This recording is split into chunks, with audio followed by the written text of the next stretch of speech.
أعوذ بالله من الشيطان الرجيم.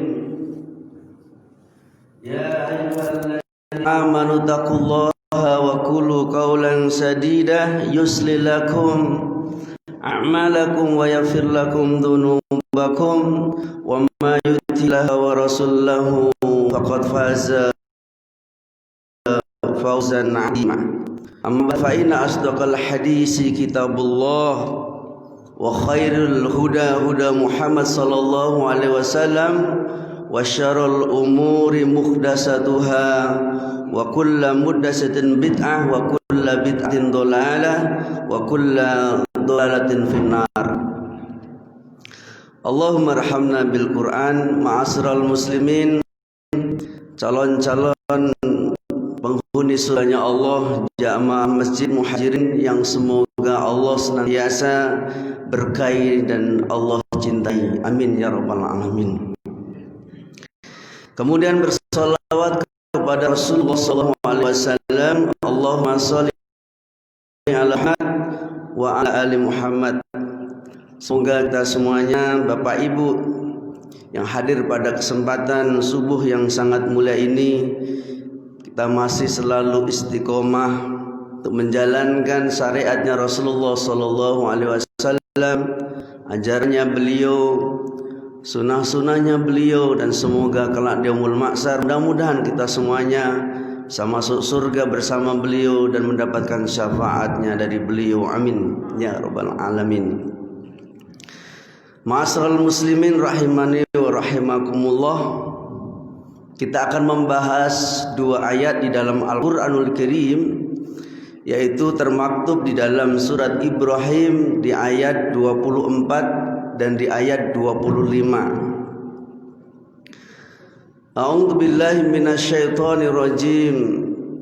Alam taro kaifa daraballahu masalan kalimatan kasajaratin thayyibatin asluha sabitu wa far'uha fis sama' tu'ti ukulaha kullahinin bi'idni rabbiha wa yadribullahu amsala linnasi 'ala tadun. Ayat ini kita tadabburi karena penting, mengingat kondisi kita hari ini sedang berada dalam ujian yang cukup berat.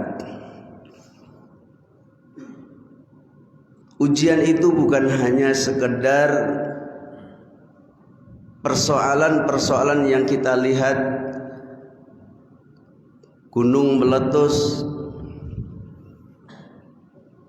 longsor, banjir bandang di mana-mana, pesawat jatuh, kemudian pandemi yang sedang mengganas kembali di berbagai wilayah, bahkan Jawa Tengah, di Solo itu zonanya sudah zona merah, Jakarta zona merah. Itu memang ujian, tapi ada ujian yang lebih berat daripada itu, Bapak Ibu yang saya cintai karena Allah. Bahkan Rasulullah SAW menggambarkan betapa dahsyatnya ujian orang-orang di akhir zaman. Ya, badiru bi amal fitanan kaqita'ili mutliman yusbihu rajulan mu'minan wa yumsi kafiran aw yumsi mu'minan wa yusbihu kafiran ya bi'ud dinara arad dunya. Maka Nabi SAW menyerukan kepada kita, bersegera, bercepat-cepatlah kamu untuk beramal soleh sebelum datang masa fitnah, ujian yang sangat dahsyat yang akan menimpa kepada kalian. Kalian sore beriman, paginya beriman, sorenya sudah kafir, dan bahkan sorenya kafir, paginya sorenya beriman, paginya kafir. Dan orang-orang akan menukarkan agamanya dengan dunianya. Ujian yang menimpa kepada umat manusia di akhir zaman ini yang paling berat adalah ujian iman, Bapak Ibu. Kalau ujian dunia, kalau sabar, insya Allah dia akan diangkat derajatnya di sisi Allah dan akan menggugurkan dosa-dosanya dengan musibah dan ujian itu. dan mudah-mudahan masuk surga. Tapi bagi yang imannya tipis, bahkan tak ada imannya, bagaimana dengan kondisi yang hari ini kita hadapi? Dia akan menghadapi dengan apa? Tawaran demi tawaran silih berganti untuk menggadaikan akidah yang ada, sehingga tidak sedikit berguguranlah iman-iman mereka, lepas dari dada-dada mereka, menjual agama mereka dengan dunia yang sangat kecil.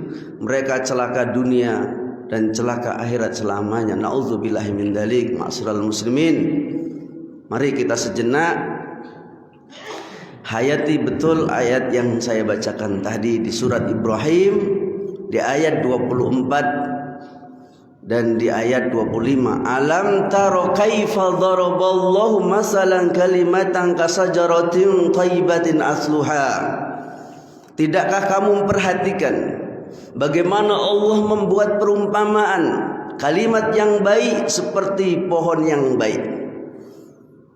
Akarnya menghujam ke dalam tanah yang sangat kokoh, kemudian batangnya menjulang ke atas yang sangat tinggi. Kemudian pohon itu dengan izin Allah Subhanahu wa taala membuahkan hasil setiap saat. Dan kemudian Allah Subhanahu wa taala membuat perumpamaan itu agar manusia senantiasa mengingat. Mari kita bersama imani dulu ini ayat Bapak Ibu dalam surat Ibrahim. Kalau sudah kita imani di dalam jiwa, di dalam dada kita, dalam hati kita, mudah-mudahan nanti akan lahir yazidu ala iman, akan naiknya iman kita. Tidakkah kamu memperhatikan bagaimana Allah membuat perumpamaan-perumpamaan seperti kalimat yang baik dengan pohon yang baik? Ma'asyiral muslimin, pohon itu terdiri dari akar, batang, kemudian buah. Ciri pohon buah itu seperti itu. Tapi yang paling menentukan seluruh pohon dimanapun pohon berada, yang paling menentukan kualitas itu sejauh mana akarnya itu menghujam ke dalam tanah. Karena kalau tidak, ya, dia tidak akan mampu menopang daripada batang tersebut, sehingga ketika terjadi guncangan, terjadi angin, dia akan tumbang segera dan tidak bermanfaat sebelum diambil hasilnya atau buahnya. Begitu juga manusia ini, yang paling menentukan adalah iman yang ada di hati ini. Inilah akar. Kalau akar ini baik, maka seluruhnya akan baik. Ala fa inna fil jasadi mudghah idza saluhat saluha amaluhu fa idza fasadat fasadat jasaduhu ala wahya qalb. Sesungguhnya di dalam tubuh manusia ini ada sekerat daging. Kalau sekerat daging ini baik, maka seluruh kehidupannya, tubuhnya akan baik, jasadnya akan baik. Akan tetapi apabila sekerat daging yang ada di dalam tubuh kita ini buruk, maka seluruhnya akan buruk. Apakah itu yang sekerat daging? Yaitu qalbu, hati, tempatnya tumbuhnya iman, tempat tumbuhnya akar keimanan. Semakin iman kita kuat Bapak Ibu, maka semakin kuat pula kita akan menghadapi ujian demi ujian apapun. Sehingga yang ada adalah kepasrahan, ketergantungan kepada zat yang satu, yaitu Allah Azza wa Jalla. Kalau tidak kuat, akar ini tumbang. Berserakan tuh kaum muslimin hari ini di mana-mana. Tumbang. Sedih. Tapi itulah fenomena di akhir zaman. Sudah saya sampaikan kepada ibu-ibu kemarin. Indonesia jamaah haji terbesar di dunia. Bukan Indonesia terbesar jamaah haji di dunia. Jamaah umroh terbaik dan terbesar itu ada di Indonesia. Ya. Masjid terbanyak di dunia ada di Indonesia. Lembaga kemanusiaan terbaik dan terbesar itu ada di Indonesia. Korupsi terbanyak, jawab, Indonesia. ahli maksiatnya Masya Allah. 53% penduduk Indonesia muslim terbesar di dunia nggak bisa baca Al-Quran. Berarti ada 100 juta lebih penduduk Indonesia yang mengaku muslim nggak bisa baca Al-Quran. Bayangkan, pintu pertamanya iman itu dari Al-Quran. Wa idza tuliyas alaihim ayatuhu zadatuhum imanan wa ala rabbihim yatawakkalun. Yang menggerakkan iman, yang menaikkan level iman itu adalah ayat, bukan dangdut, bukan lagu pop itu menaikkan iman. Tidak ada cerita bergurau di kafe-kafe menaikkan iman, tidak ada.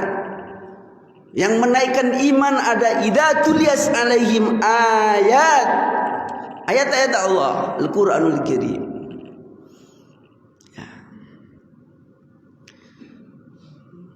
Maka bibit-bibit iman itu harus kita semai, harus kita sirami, harus kita pupuk.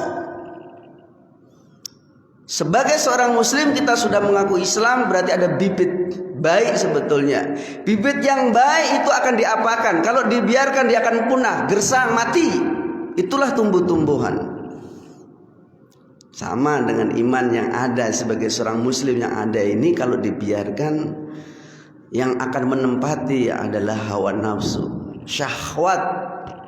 Keinginan syahwat itu hanya persoalan-persoalan yang remeh, sampah yang akan ditinggalkan dunia ini, sementara orang beriman mengejar akhirat yang seluas langit dan bumi. Maka dia wasari'u ila maghfiratin min rabbikum wa jannatin arduha samawati wal ard uiddat lil muttaqin. Ini visi profilnya orang beriman itu, dunia kecil, akhirat besar. Maka dia bersegera untuk mengejar surga yang seluas langit dan bumi, dan ini dicirikan sebagai profilnya orang-orang beriman dan bertakwa.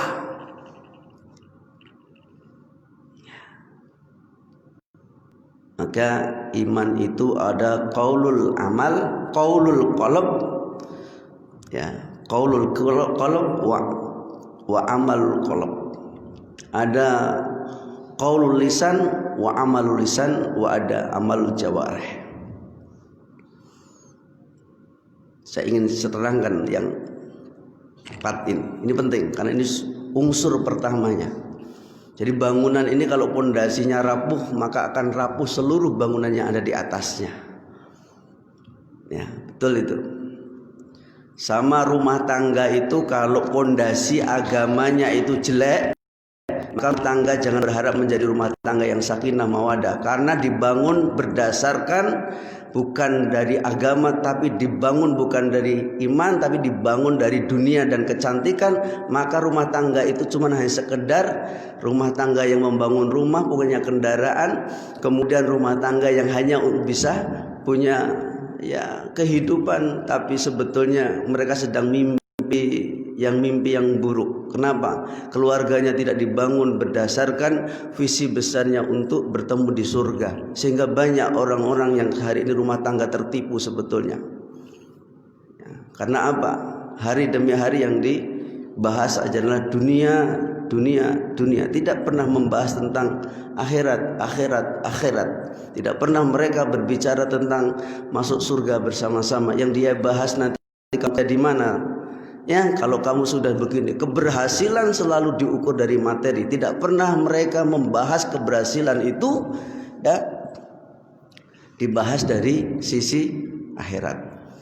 Ada satu kisah ini Bapak Ibu, kisahnya menarik ini. Ditulis oleh Dr. Nasiul Wali dalam kitab Tarbiyatul Aulad fil Islam. Seorang ulama besar yang konsen menulis tentang bagaimana pendidikan anak di dalam Islam. Jadi dulu di dalam Bani Umayyah itu ada dua tokoh besar, pemimpin besar.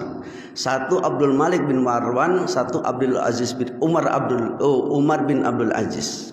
Sosok dua ini terkenal. Ya, setrikat cerita saja, ini panjang sebelum ceritanya. Abdul Malik bin Marwan, seorang khalifah, itu mewariskan anaknya 1 juta dirham. Berarti kalau diangkakan rupiah 2,5 triliun. satu anak dapatnya. Sementara Umar bin Abdul Aziz seorang ulama yang paling wara', juhud, takwa, orang yang paling dekat dengan Allah. Fatimah istrinya adalah seorang raja yang kaya raya, begitu beristrikan dengan Umar bin Abdul Aziz menjadi seorang wanita yang sangat sederhana karena dia pengen surga, bukan pengen sekedar dunia. Warisan anaknya dari 11 anaknya masing-masing cuman mendapatkan setengah dirham, 1.250.000. Jauh enggak dengan yang pertama tadi Bapak Ibu? Jauh enggak? Hari ini kan begitu Bapak Ibu. Kita lebih takut meninggalkan putra-putri kita ini urusannya dunia. Maka sebelum dia ini tumbuh besar, kita sudah Masya Allah ya, berupaya siang dan pagi bagaimana mensejahterakan, membahagiakan putra-putrinya yang dipikirkan peninggalan warisan dunia, bukan warisan agama. Tengoklah, demi putriku, demi masa depan anakku, demi meninggalkan agar mereka nanti sejahtera, banyak bla bla bla bla. Abdul Malik bin Marwan yang anaknya satu masing-masing mendapatkan 2,5 triliun, ini semuanya jadi fakir, miskin semuanya akhirnya besarnya. Bayangkan kalau sudah orang kaya bapaknya, anaknya akan foya-foya biasanya. Sementara Umar bin Abdul Aziz yang hanya diberikan warisan masing-masing 11 anaknya. Ya, kalau Umar bin Abdul Aziz ini cicitnya dari Umar bin Khattab, anaknya dari Qasim. Ya, semuanya anaknya ini berhasil menyandang gelar hafidh dan hafidah, penghafal Quran semuanya dan kaya raya semuanya. Mestinya yang miskin ini ibu-ibu, bapak-bapak cuman 1.250.000, 2,5 triliun. Kalau untuk modal ini lebih. Tapi keberkahan inilah yang akan menjadikan mereka ini akan dijaga oleh Allah. Ifadillah ya fatka, jagalah Allah, Allah akan menjaga. Ini yang paling penting ya. Yang ditanamkan 11 anaknya Umar bin Abdul Aziz itu akhirat. Maka ketika akhirat yang dikejar dunia ikut, yakin. Tapi kalau mengejar dunia fata morgana, akhirat ditinggal, rugi. Dunianya tak dapat, amilatun nasibah tasla narun hamiyah, bercapek-capek dunia letih, akhir ujungnya masuk neraka jahanam. Na'udzubillah min dzalik. Kan banyak orang hari ini amilatun nasibah tasla narun hamiyah, berletih-letih, bercapek-capek mengejar dunia yang tidak ada ujungnya. Tapi dia tidak pernah berpikir mengejar akhirat yang luas sebagaimana disebutkan di dalam Al-Quran tadi. Maka Bapak Ibu, ayo kita bersama-sama. Iman itu kan sudah disampaikan banyak ustaz. Tasdiqu bil qalb wa iqraru bil lisan wa amal jawarih. Jadi iman itu terbagi dari 3 unsur. Unsur yang pertama adalah qalb. Maka qalb ini yang paling menentukan. Kualitas yang paling menentukan iman kita itu ada di dada ini, di hati ini. Maka ada perkataan hati, ada amalan hati. Ya, jadi iman itu ada perkataan hati, ada amalan hati. Ada perkataan lisan, ada amalan lisan, ada pelaksanaan anggota tubuh. Itu iman itu sempurna. Itu seluruh 17.000 ulama Ahlussunnah wal Jamaah sepakat 3 ini tidak dipertentangkan. Maka itu adalah al-aslul iman.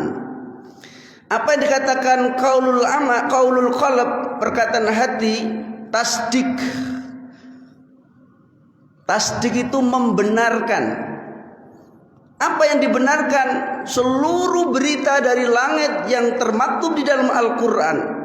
Semua apa yang dikatakan oleh Nabi SAW, sunnah yang dilakukan beliau itu menjadi panduan. Selama orang beriman mengakui, meyakini Al-Quran dan As-Sunnah sebagai segala sumber kebaikan, maka itu iman. Tapi kalau ada orang aku beriman, tidak percaya dengan Quran, tidak percaya dengan isi Al-Quran, tapi lebih percaya dengan selain Al-Quran, maka imannya cacat. Maka itu akarnya itu sudah kena virus yang sebentar lagi akan tumbang. Yakin itu. Coba kalau ibu punya tanaman mulai layu itu, ditengok itu akarnya kenapa itu? Apa enggak disiram atau kena jamur?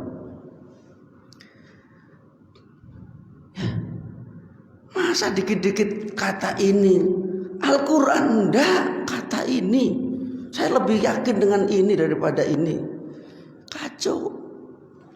Ini hudalinasi wa bainati minal huda wal furqan, enggak ada cacatnya satupun. Akan berbicara apa ini? Kalau ada musibah ini solusinya apa? Ini enggak pernah dikaitkan corona, enggak pernah dikaitkan musibah dengan Allah, enggak pernah. Belum pernah ada cerita Bapak Ibu, seluruh bangsa Indonesia, rakyatku, musibah terjadi di mana-mana, mari dekatkan diri kita kepada Allah. Enggak pernah dengar kata-kata itu, belum pernah dengar saya. Ada ya kayak gitu? Andai kan kayak gitu, saya pilih nanti itu. Enggak pernah dikaitkan kepada Allah, padahal semua itu adalah ketentuan dan takdirnya Allah. Iman itu ada 6, berbicara iman kepada Allah, takdir diterakhirkan. Kenapa? Agar semuanya itu percaya bahwa segala sesuatu itu ada takdirnya dari Allah. Kalau Allah enggak menakdirkan, enggak bisa. Apa sih kemampuan kita Bapak Ibu? Lemah. Setruk aja udah enggak bisa apa-apa. Iya enggak? Mau melawan takdir Allah enggak mampu, kita lemah. Bukan hanya mengakui, meyakini, tapi al-ilmu, mengilmui. Iman itu agar tumbuh, akar itu agar tumbuh, maka mengilmuinya. Diilmui agama itu, iman itu diilmui, belajar.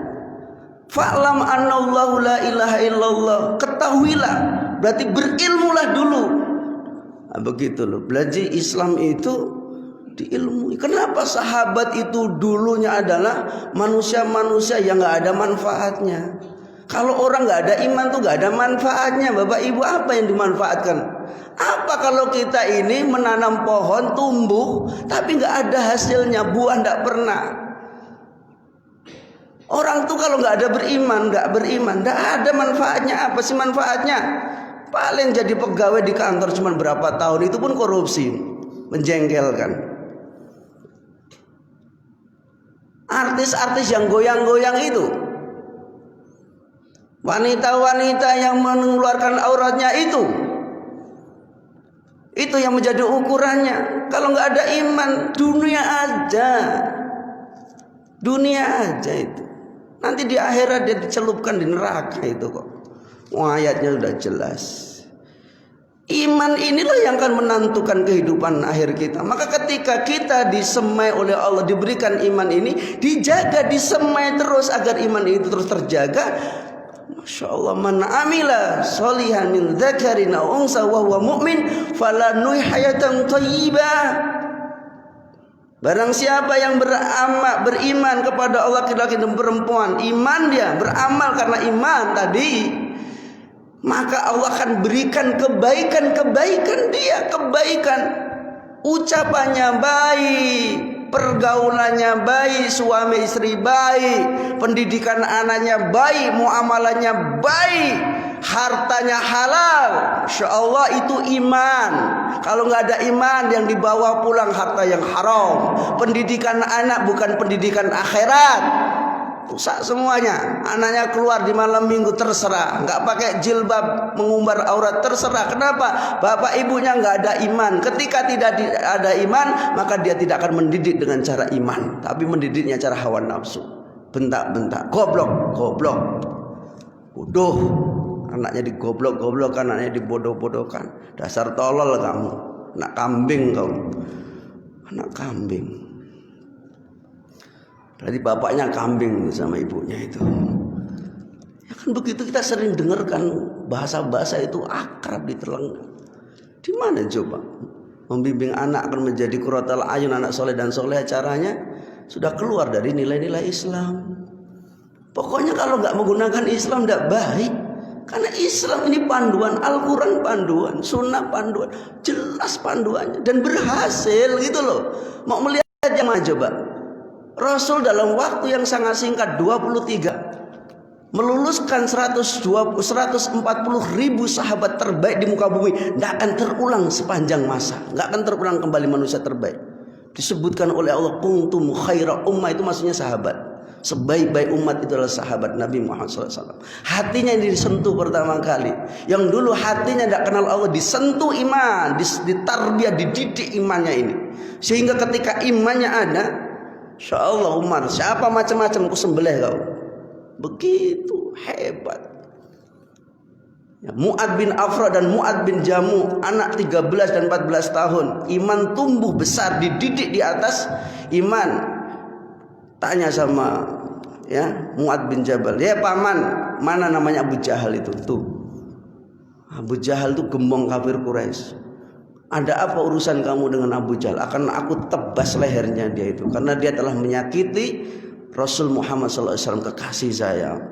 Bayangkan di perang Badar, anak kecil ini mau bawa pedang aja masih keberatan. Betul-betul tumbang tuh di atas kuda. Siapa yang menumbangkan? Dua anak putra kecil-kecil ini. Masya Allah, kenapa iman tuh tumbuh subur di dalam hatinya anak kecil ini. Hari itu udah berkumis berjenggot nangis. Apa nangisnya? Bukan mikirkan umat Islam, bukan mikirkan keadaan umat Islam. Yang dipikirkan tuh berjenggot dan bernangis tadi itu tersedes sudah di rumah itu, di kamar itu, umurnya sudah 25 tahun apa? Putus cinta. Menangisnya putus cinta, malu. Sahabat-sahabat kecil dulu itu menangisnya nggak diajak perang. Ya Rasul, saya sanggup untuk berperang. Jangan, kamu masih kecil. Dulu begitu hebatnya para sahabat-sahabat Nabi. Anak-anaknya dulu, bapak-bapaknya ini manusia-manusia yang gak bermanfaat ketika belum ada iman. Begitu tersentuh iman, Masya Allah, mereka menjadi pembela agama Allah. Mereka menjadi garda terdepan ahli surganya Allah Subhanahu wa ta'ala. Kenapa? Yang merubah itu iman. Tumbuh di hatinya subur, dipupuk, dididik oleh Nabi SAW dengan Al-Quran dan Sunnah.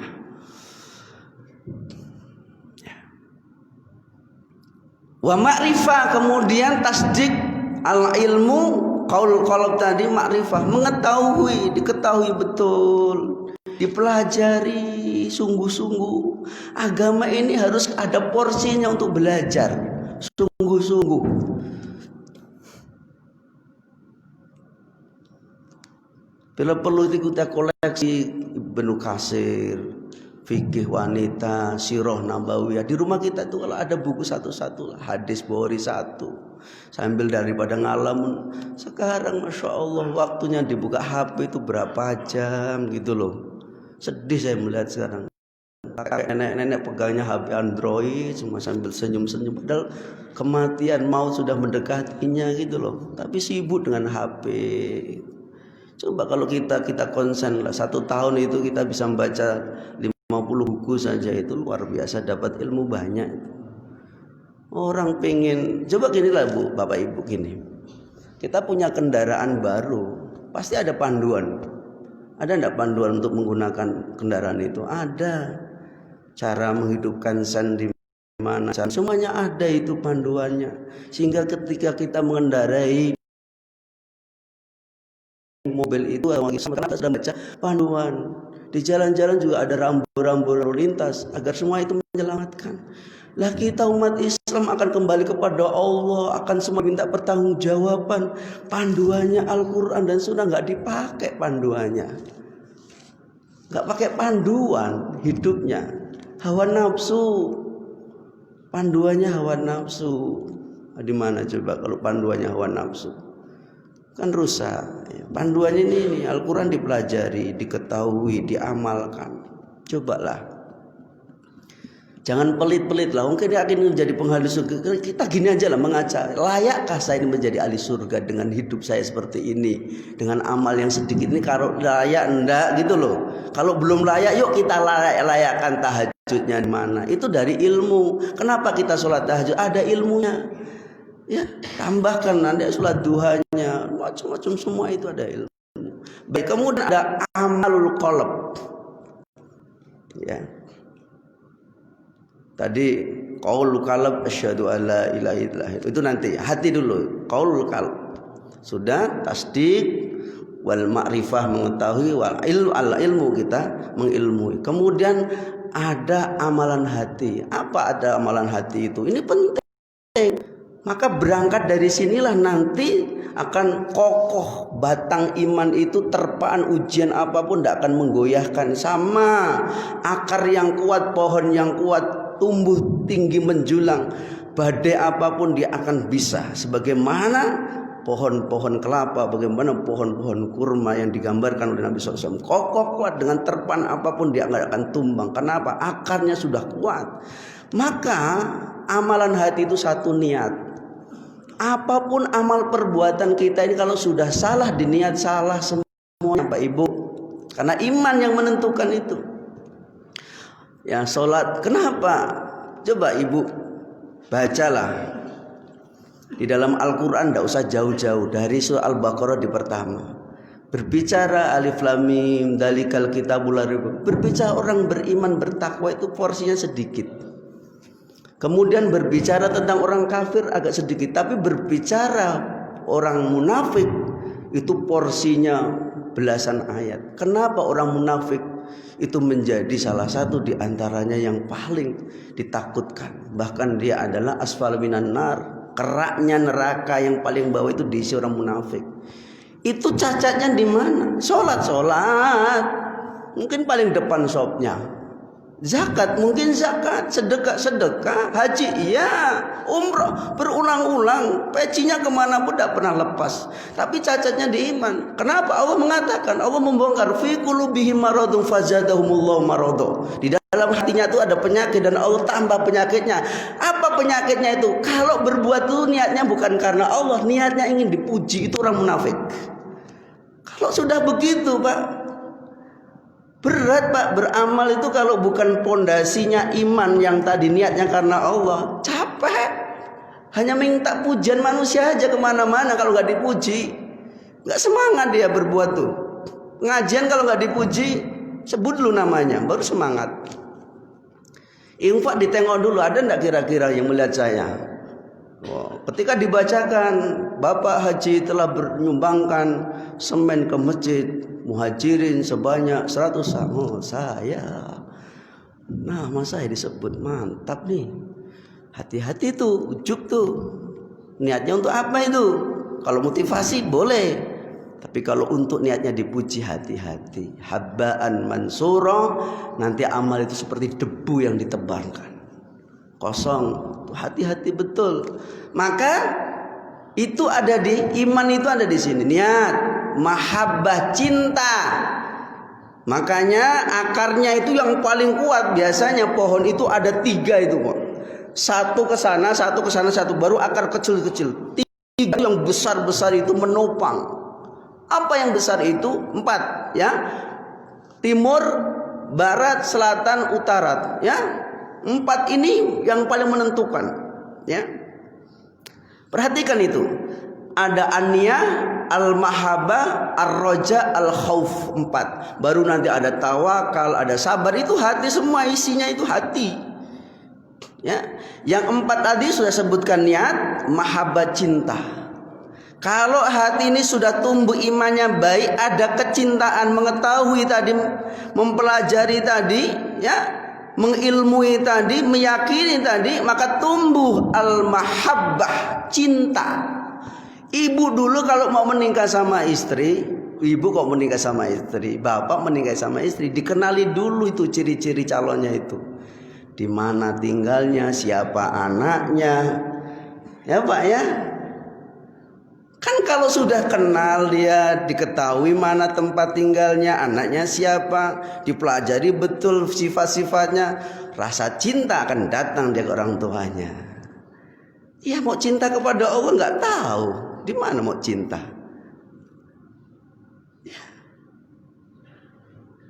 Ya Pak Dirman ya. Siapa yang dulu cari istri dapat sembarangan di jalan-jalan? Nggak lama biasanya itu. Tapi kalau yang langgeng-langgeng sampai kakek nenek ini biasanya bapak dulu cermat betul.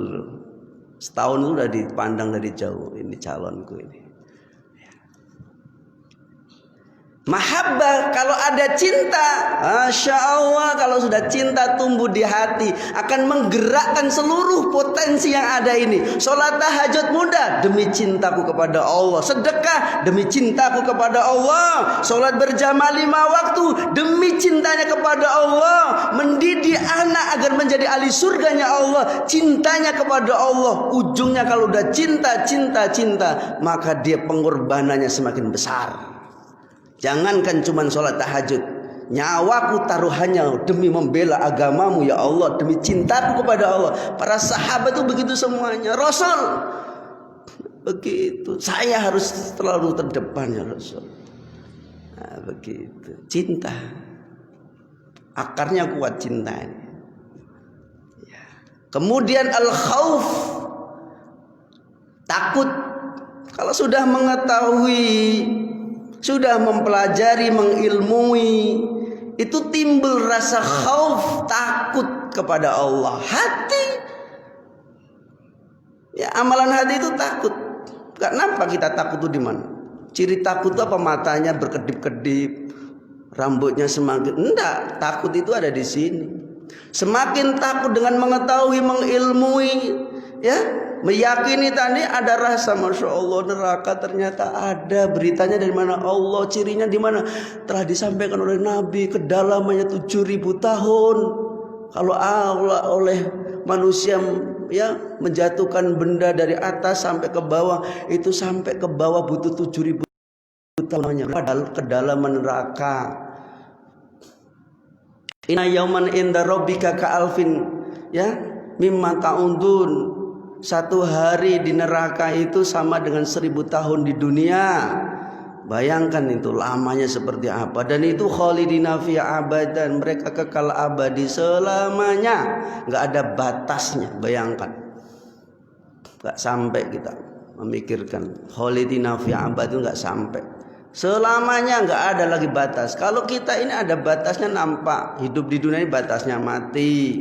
Di alam barja batasnya hari kiamat. Di padang mahsyar ada batasnya 50.000 tahun. Lah kalau di surga neraka itu nggak ada batasnya. Khalidina fiha abadan, kekal abadi selamanya. Di mana itu? 2 tempat itulah manusia nanti akan menempati terakhir terminalnya. Nerakakah selamanya atau surga selamanya?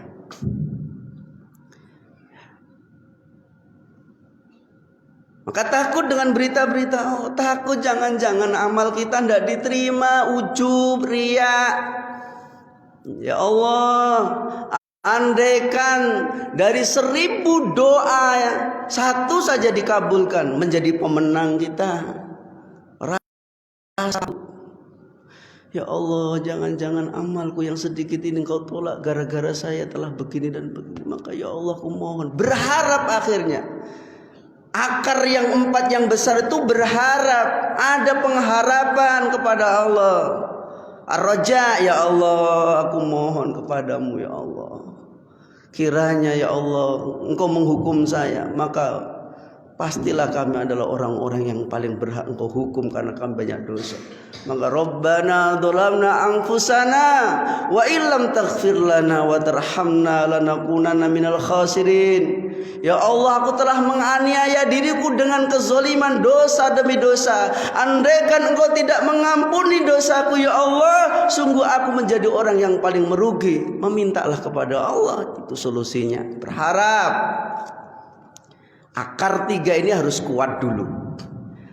Ya, di hati ini harus ditancapkan betul. Jadi enggak mudah tergoyahkan. Ini ada berita sedikit goyah imannya.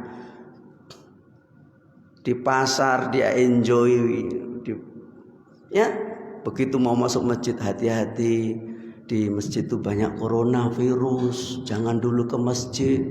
Imannya lembek, nggak pernah dicas, ngecasnya HP pula, dia nonton YouTube kemana-kemana, berkeliaran matanya, udah maksiat, panah-panah setan masuk ke hatinya, menggoda setiap hari. Iya, dimaklumi dengan kondisi pandemi ini, sholatnya di rumah. Ya udahlah, setan senang. Biasanya berjamaah 5 menit, di rumah 1 menit. Allahu Akbar, Allahu Akbar. Sifat munafik muncul. Allah memaklumi. memaklumi katanya. Nggak usah taklim dulu, nggak usah pengajian untuk ilmu, lagi pandemi corona di rumah dulu nggak apa-apa. Setan kayak gitu, beritanya dari setan diambil. Nggak mengambil berita dari Allah dan Rasul, yang ngambilnya berita setan terus tiap hari. Jadi setan lah. Biar dia ngantuk tuh agak berdiri sedikit. Masa materinya mantap kayak gini tidur. Nah, kan tetangga aja, kita orang bukan jauh ini. Ya Bapak Ibu ya. Iman. Apa yang menjadikan Abu Thalib itu neraka jahanam? Abu Thalib itu seringan-ringan siksa di neraka. Iman ada, yakin. Wong buktinya siapa yang berani ya mengusik meyakini Muhammad. Nah ini lawan ini Abu Thalib. Berani pasang badan paling terdepan ini demi keponakannya. Puluhan tahun diasuh, bayangkan, oleh pamannya Abu Thalib. Tapi Abu Thalib neraka. Kenapa neraka? Enggak sempat dia enggak sempat mengucapkan dalam lisannya, hatinya meyakini sepenuhnya. Maka iman yang kedua ini syaratnya, baru ketiga nanti. Ya, qaulul lisan asyhadu an la ilaha illallah wa asyhadu anna Muhammadar Rasul. Amalul lisan, baca Al-Qur'an, berzikir, berdakwah amar ma'ruf nahi munkar, itu perkataan lisan. Ya. Enggak ada manfaatnya tadi. Ya, akar yang kuat kalau batangnya kecil enggak sedep lah, kunding. Tumbuhnya itu setahun itu masih kecil. Kenapa? Ini penting ini. Ya. Apakah Fir'aun itu tidak percaya? Oh, percaya. Yang menciptakan langit dan bumi itu percaya. Di mana cacat Fir'aun? Di hati, sombong dia. Saya ini paling tinggi. Masuk neraka. Padahal istrinya satu rumah, istrinya ahli surga. Bahkan wanita pertama yang masuk surga, suami neraka jahanam. Bayangkan. Rata-rata manusia itu kalau ditanya siapa yang menciptakan langit dan bumi, mereka tahu, tapi cacat imannya. Bukan hanya sekedar mengaku ya Allah itu ada, tapi sampai diikrarkan asyhadu an la ilaha illallah wa asyhadu anna Muhammadar Rasulullah. Apakah cukup sedang pengikraran? Banyak orang-orang itu rata-rata yang enggak sholat itu sudah berikrar asyhadu an la ilaha illallah. Bahkan diulang ketika mau menikah, asyhadu an la ilaha illallah wa asyhadu anna Muhammadar Rasulullah. Qubiltu nikah bimaharin halan. Islam tuh kalau mau ajab qabul cuma segitu tadi, pendek.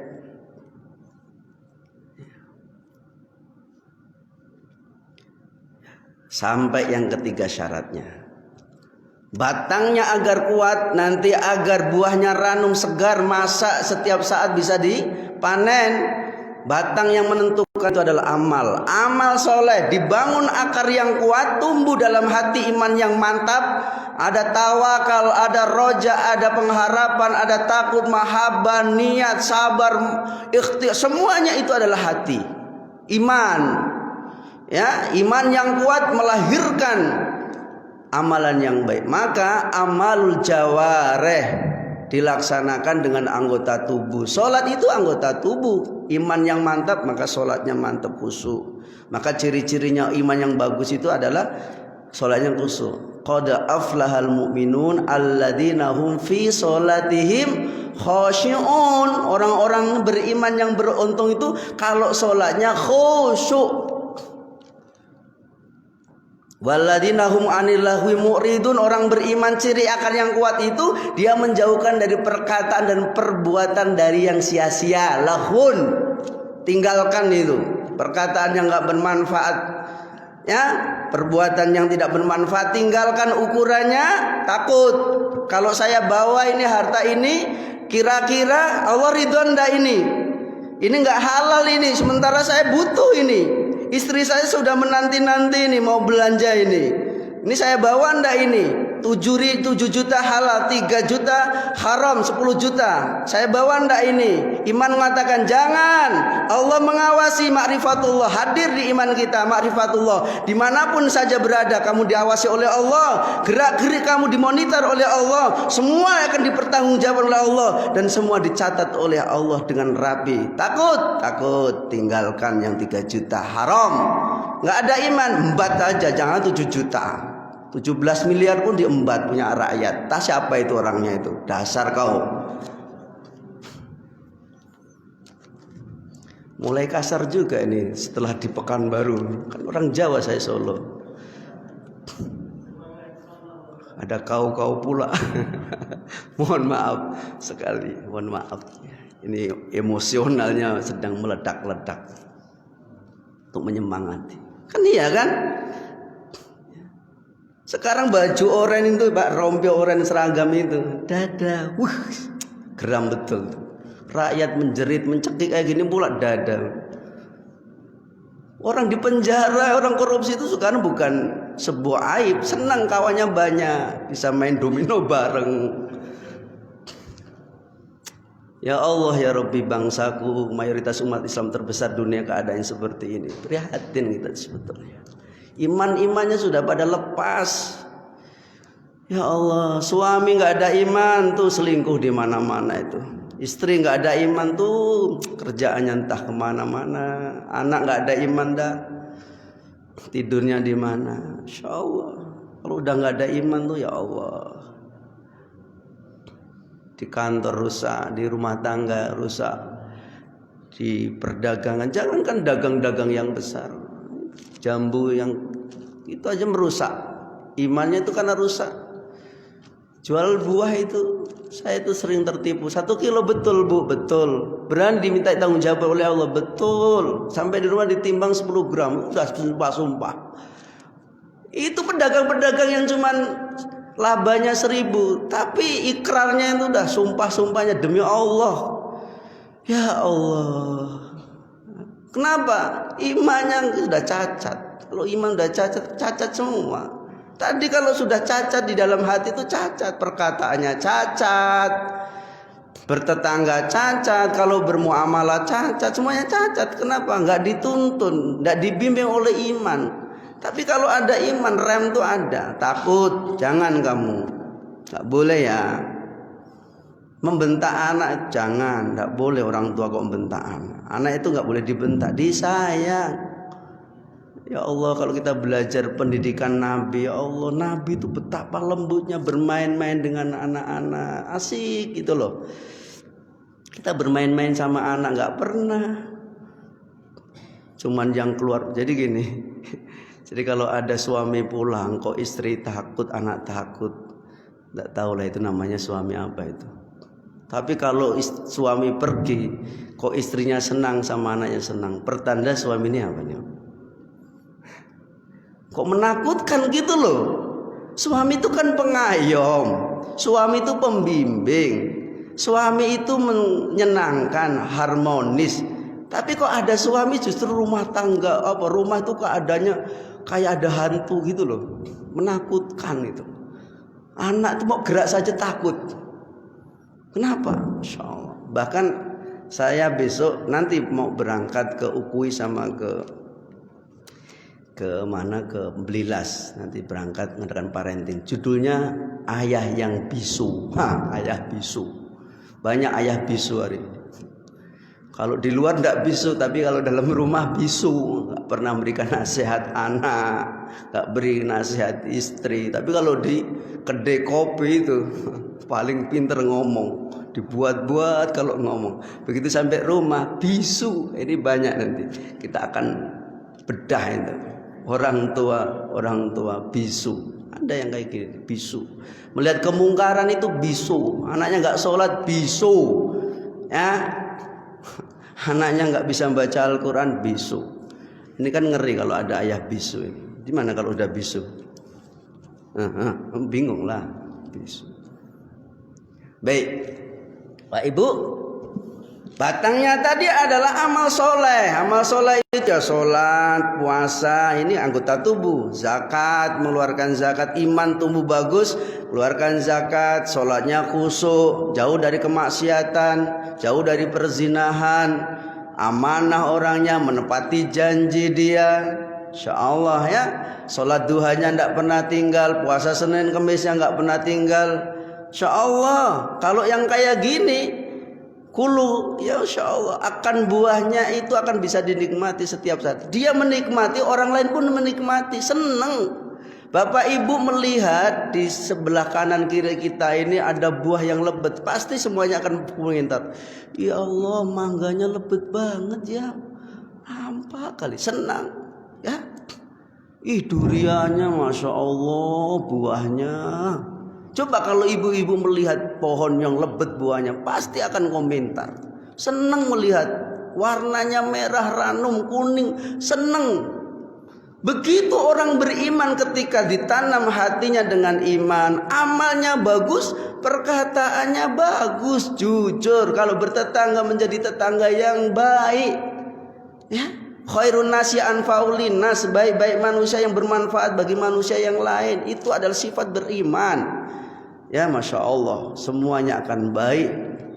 Insya Allah ini sekedar saja. Mudah-mudahan kalau itu sudah baik semuanya, terpaan apapun, ujian apapun, insya Allah kita akan kokoh Bapak Ibu. Badai apapun yang datang silih berganti menerpa kehidupan kita, selama ada iman insya Allah dia akan mengatakan, Allah ajabal amril mu'min inna amrohu kullahu lau khair wa laisa dalika lihadin ilal mu'min. Inna asobatu dharra'u sobaru fakana khairlau wa inna asobatu dharra'u sobaru fakana khairlahu.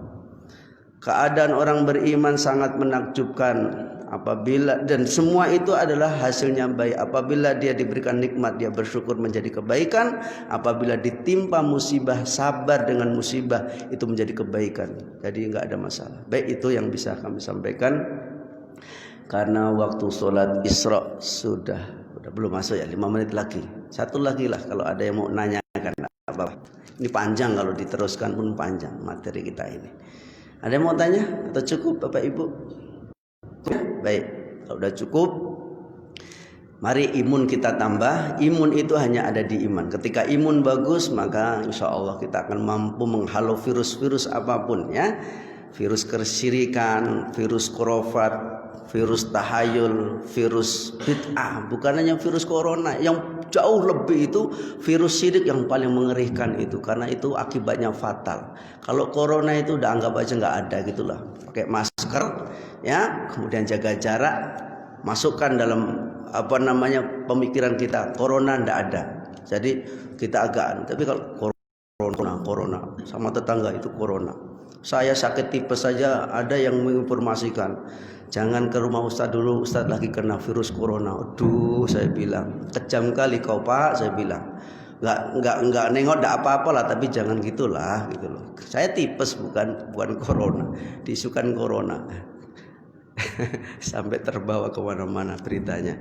Jadi begitu, jadi luar biasa nih dampaknya ini. Kalau ya yang satu ini memang luar biasa. Baik, itu aja Bapak Ibu, mudah-mudahan saya berdoa kepada Allah, Bapak Ibu yang di Masjid Muhajirin, semoga anak keturunan Bapak Ibu betul terus tumbuh imannya, subur imannya, terjaga imannya, dan mudah-mudahan terjaga kita dari fitnah ujian yang dahsyat di akhir zaman. Semoga kita membawa mati dengan iman. Ya, membawa mati dengan iman. Dengan iman mudah-mudahan kita akan bertemu dengan Allah di surga insya Allah. Dan semoga sisa-sisa umur kita ini menjadi umur yang dibarokai oleh Allah Subhanahu wa ta'ala. Subhanakallahumma wa bihamdika asyhadu an la ilaha illa anta astaghfiruka wa atubu ilaik. Assalamualaikum warahmatullahi wabarakatuh.